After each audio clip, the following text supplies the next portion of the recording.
Yes, Kenya. Tamu sana, tamu sana, tamu sana, yes. In this video, I want us to have a look at a short clip of Miguna Miguna. But before we do that, let me say this. Politics in Kenya revolves around ethnicity and political party affiliations. That's the reality of our Kenyan politics.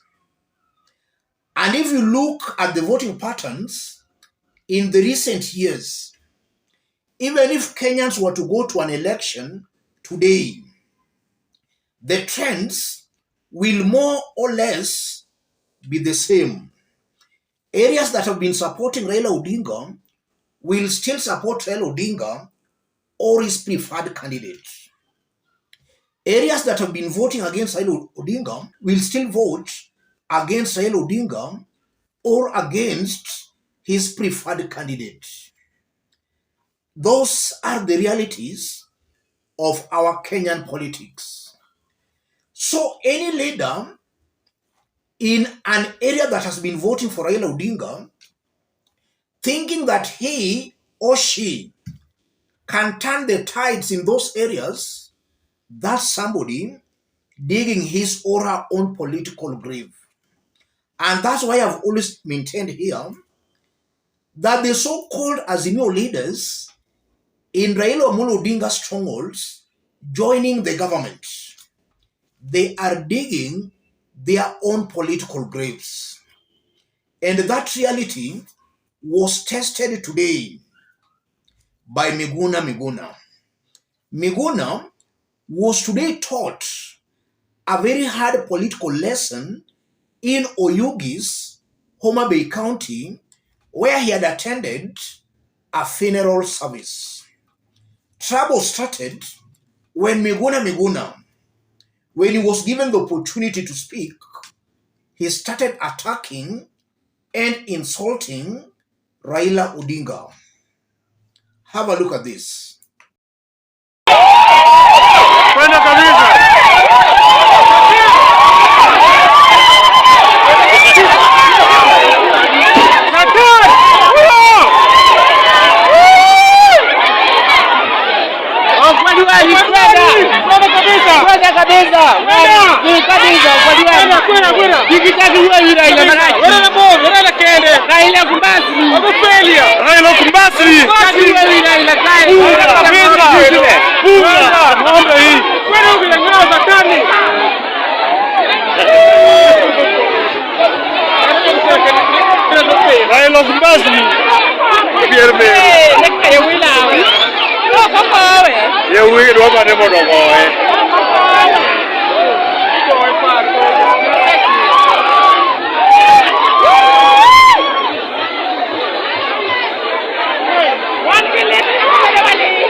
Yes, that was the treatment Miguna Miguna was given today at the burial when he started attacking and abusing Raila Odinga.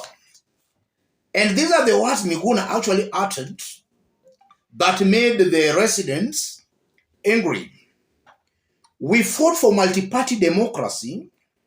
The reason why we fought for multi-party democracy is so that everyone in Kenya can enjoy the fruits of independence, he said amidst heckling. But right now, the people of Nyanza are not enjoying the fruits of independence because of one man called Raila Odinga. I have said it, Miguna added as he handed over the microphone. Those are the remarks he made at the funeral that angered the mourners, after which they chased him away. And from the remarks, or rather from those sentiments by the people, they are telling him Raila Odinga is not his age mate.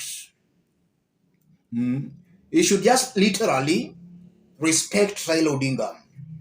Those are the sentiments Miguna Miguna is also being told to go away.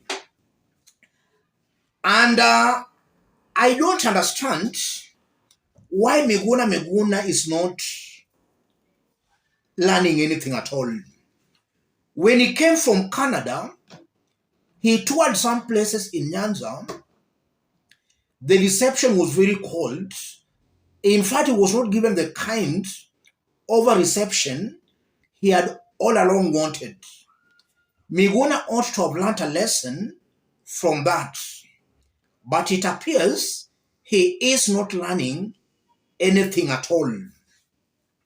And even from these remarks he made today, he's singling out Raila Odinga as the problem. So instead of actually Miguna telling the people what he wanted to tell them, he's reducing it into a Raila Odinga issue. And for those who have been following Miguna Miguna, most of his posts, especially his Twitter posts, revolves around Raila Odinga. During the mass action, when a rogue police officer attacked Raila's convoy, Miguna took to his Twitter handle and said that that was a Photoshop.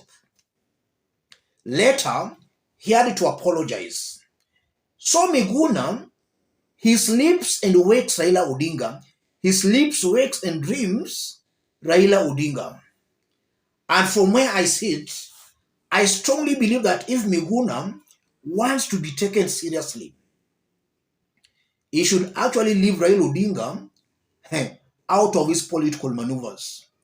By constantly attacking Raila Odinga, Miguna is making the ground, especially in Nyanza and across the country, those supporting Raila Odinga, by constantly attacking Raila Odinga, Miguna is making the ground more hostile to him or rather against him.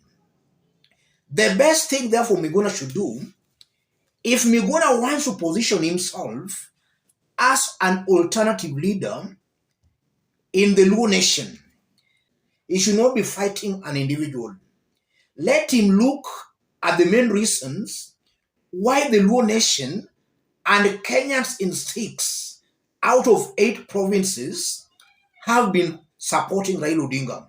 Miguna should ask himself, why is it that out of 6 provinces, out of 8 provinces in Kenya, those areas have been supporting Raila Odinga?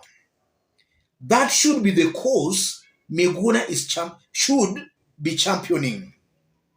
Because it's very clear that these areas have been supporting Raila Odinga for a cause, or rather because of a reason, a cause Raila Odinga stands for. That's what Miguna Miguna should be championing, not turning around to start attacking Raila Odinga and not offering a solution to those areas that have been supporting Raila Odinga. So Miguna should actually champion the cause, not targeting an individual, Raila Odinga. And then secondly, if you look at Miguna Miguna, Miguna does not have that language, or he lacks that art of persuasion. Miguna should know and should be told that Nyanza is basically Raila Odinga. In fact, 9 out of 10 are Raila supporters in Nyanza. So if you go to an area like that, or rather if you go to an area like that, make sure you find a way with your words. Don't just go directly attacking somebody who is popular in that area. You can twist your words in a way that at the end of the day, people will even cheer you up. Not just a direct confrontation, the way Miguna has been doing. Miguna, in other words, or rather in a nutshell, Miguna is just too confrontational. And that's why he was actually heckled. And I'm saying that because there are also some leaders in Nyanza who are also critical of Raila Odinga. But sometimes I do see the people giving them an opportunity to talk or even to address them.